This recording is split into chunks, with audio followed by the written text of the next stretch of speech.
Camp Hope is the fastest growing community in Spokane. In just 9 months, this group of our neighbors experiencing homelessness has grown from 160 protesters in front of City Hall to a small village of over 600. I'm Gavin Cooley, host of Housing and Help, a homeless solutions series. Yeah, Maurice, very nice to meet you. You as well. Thanks for being here. And you're involved with the homeless community, but in a little different capacity, more of an observer through the camera and in other ways. Maybe you could just talk about that.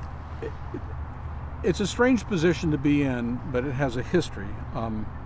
Back in about 2000, I lost a business, went bankrupt, literally lost everything. And my family and I were effectively homeless.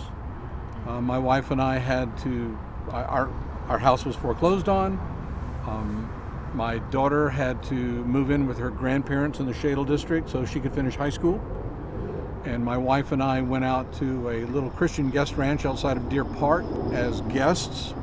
The folks who owned it heard what we were going through, and they said, why don't you come out and stay with us until you figure out what you're going to do? And that was literally a week before we had to be out of our house.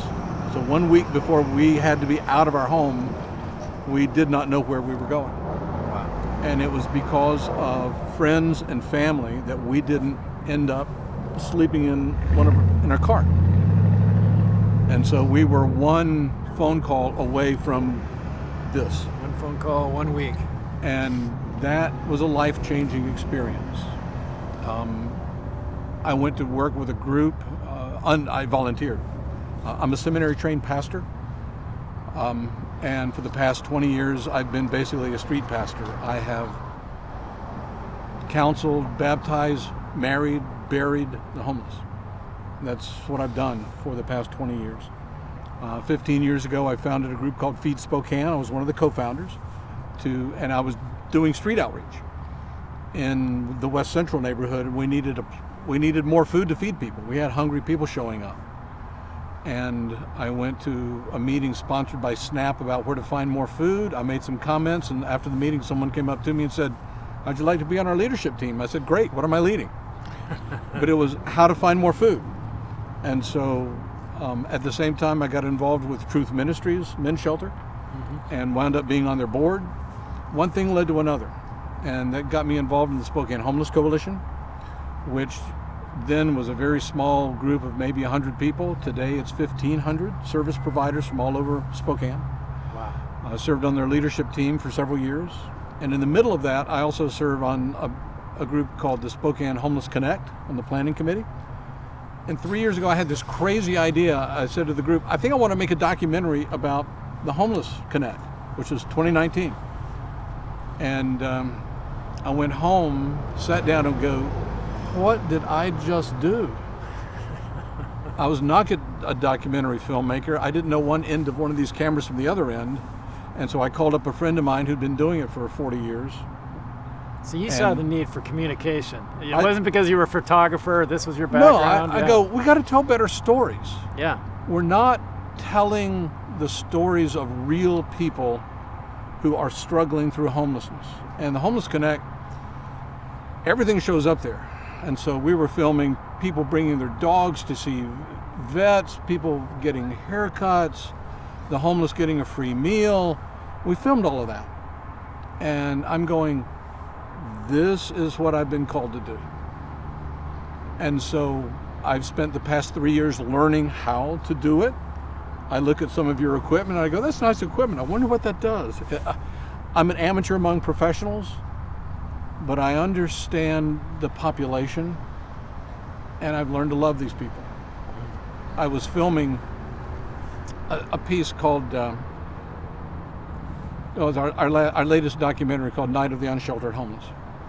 And as part of that, I gathered up names of people who had died on the streets of Spokane for 2 years, 2020 and 2021. I'm going through the list, and this name pops up. Her name was Sherry Gaston. I'd filmed Sherry in 2019 at the Spokane Homeless Connect. And my editor, DW, and I sat down and we're watching that interview. Actually, someone else did the interview. I was busy doing whatever else I was supposed to be doing. I watched the interview in the edit room, and I started crying. And DW looks at me and goes, Are you okay? I go, no. I said, DW, that could be my daughter. She's like 23, 24 years old, and she's talking about how long she's been homeless and how she hopes for better. And I learned more of her story later. She was homeless with her mom on the streets. And then as I was filming back in December, I got that list, and I was compiling the list to be part of the documentary, and there's her name. Sherry Gaston. Sherry Gaston. And I cried. There are times I feel like a dad watching a daughter pass away. She was somebody's daughter. She didn't belong being homeless, and she didn't deserve to die on the street. She didn't make adult decisions that led to homelessness. She was a child. You know, everybody has a story of how they got there. She was offered, a service provider contacted me and said, by the way, she had housing. She was given, well, I found out the reason she turned down housing that was offered to her, because she couldn't take her mom with her. And so they were homeless together. That decision to stay with her mom resulted in her not getting housing and dying homeless on the streets. That's one story out of 360 stories over here. And you're trying to tell these stories.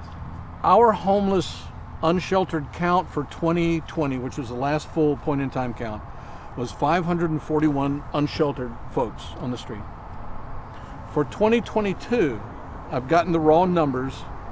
It's gone from 541 to 800. That's a 48% increase. Wow. That's where these are coming from. And there are Sherry Gastons and Jeremy Hendrick, who was another, I tell his story in our last documentary, Night of the Unsheltered Homeless, how he gave me his bike key because he had to go off to a COVID center because he came down with COVID in the shelter. And he died in the shelter. The last thing he told me was, here's my bike key, would you keep it safe for me? I said, sure, be glad to, Jeremy. Never saw him again. He died of COVID while he was homeless. So you just heard two of 360 or 800 stories that our community has never heard.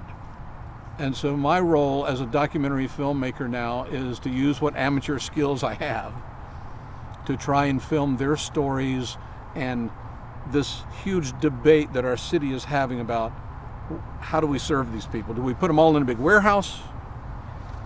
Or do we come up with better solutions for the Sherry Gastons and the Jeremy Hendricks and the others who won't maintain that big shelter? They won't be able to stay there. Right. So that's what I do. Wow. So you're not, Maurice, you're not just telling story. I mean, you could probably tell so many stories of Sherry Gaston and many others that everybody would empathize with. And then I think all of our hearts leap towards how do we fix this. We do three things, I think, initially to fix this. And this is not about shelters. This is about, number one, we need to change the optic of what people see about homelessness. What do they see when they see this? Because we live in an age that listens with its eyes, and what we see is what we hear, and how what we see makes us feel becomes our truth. So we've got to change what people see, because that will change their truth. Number two, we need to change the narrative, how we talk, how we tell the stories about people experiencing homelessness. We need to change that narrative. So change the optic, change the narrative, and thirdly, change the tone. We've got to change the tone of our discussion. We've got to quit talking about vagrants and drug addicts and criminals. We need to start talking about moms and dads and sons and daughters, because that's who these people are. At least one time they were. They were like you and me. And Jerry, do you think, and maybe people insulate themselves, do you think seeing every one of these 350 plus people as human beings with an individual story, does that get in the way in your mind of actually solving this problem? It helps us humanize the problem. Once you humanize it, we look for human solutions. Mark Terrell, who founded Cup of Cool Water, is a good friend of mine. And we were having coffee one morning. We were just chatting about all this. And he goes, Maurice, remember, how we see people is the beginning of how we treat people. And I sat back and I went, wow. I've never forgot. I can't remember anything else Mark and I talked about that day. And we spent probably an hour and a half together. But I remember that. So and I you put would it in my argue- documentaries that how we see people is how we treat them. And so we've got to start by seeing people as human beings, as sons and daughters, people who are going through life's worst moments that you and I only have nightmares about. They're having to live through it. So we need to see them as human beings. As a Christian, I say I need to see them as people created in God's image. And if He loved them enough to create them, He probably wants me to love them enough to help them through this time. Right. And so right. how I see them is going to change how I treat them. Once I know how to treat them better, then I go looking for better solutions.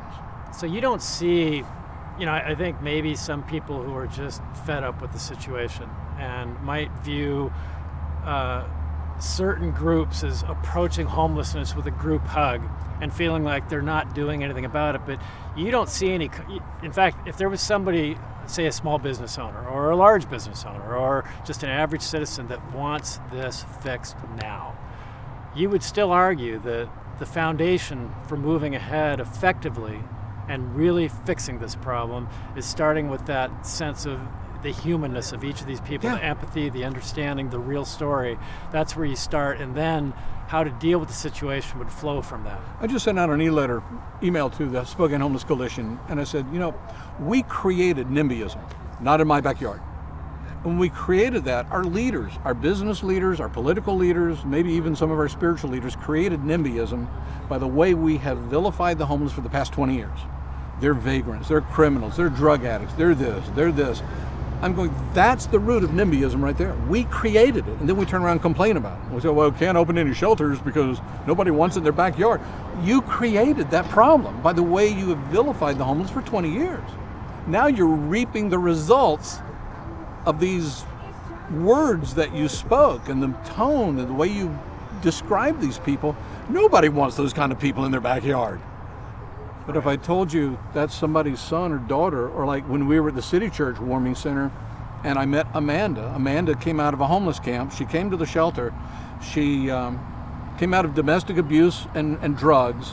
She got in the shelter. Within a matter of 2 or 3 weeks, she began to change as a person. The real Amanda began coming out. She got adopted by the church pastor and his family. They said, hey, would you come live with us? That's how you solve homelessness. You solve homelessness by humanizing people, and you understand Amanda is someone with deep personal trauma. She's coming out of it. She's a beautiful person. Look at her. Would you come live with us? And so, and the night of the unsheltered homeless, I filmed her baptism. And I'm going, that's the solution to homelessness right there. It's humanizing people and realizing they're just like you and me. They've just had one hell of a difficult time. Yeah. And they need our love, unconditional love and fearless compassion. If we can show unconditional love and fearless compassion to the folks in this camp, will they all change? No. And there are bad actors over there. We all know that. But they're the minority. There are lots of Amandas over there. There are lots of Cherries over there. There are lots of Jeremys over there. They just need somebody to care. Yes, thank you very much. Oh, thank you. Thanks for being here. Experience. Thanks for doing this. This is important. I can't do it all myself. One day I'm going to walk off the stage and somebody else is going to be running the camera and telling the stories, and I want to set up the next videographer who comes along and says, I love what you do. Can I do that? I go, yep, here's the camera.